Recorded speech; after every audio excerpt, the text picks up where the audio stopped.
राम की धरती अयोध्या इस पूरे लोकसभा चुनाव के केंद्र में रही। बीजेपी रामलहर के सहारे यूपी में जीत की स्क्रिप्ट लिख रही थी, लेकिन जब नतीजे आए तो पार्टी अयोध्या में ही हार गई।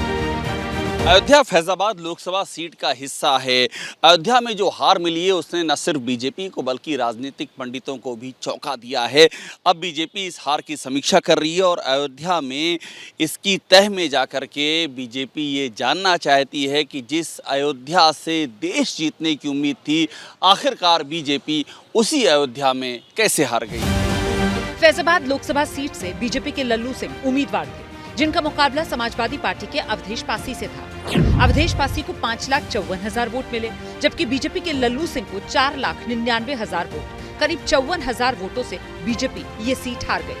हार की समीक्षा के लिए बीजेपी ने अलग अलग टीमें बनाई, जो बारीक से बारीक जानकारी जुटाकर रिपोर्ट बनाने में जुटी।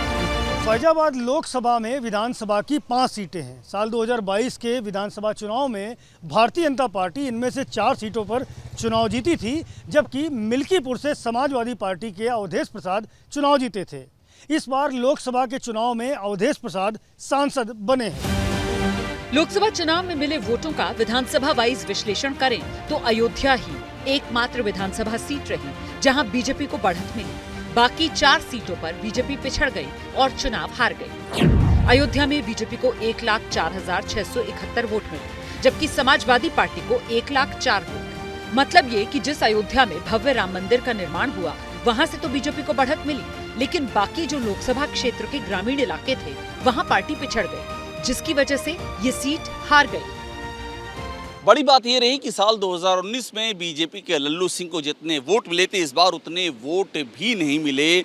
जो अभी तक बातें सामने आ रही उसमें जातीय गोलबंदी और समन्वय की कमी बड़ी वजह बनकर के उभरी है और जल्दी ही पूरी रिपोर्ट सामने आ सकती है।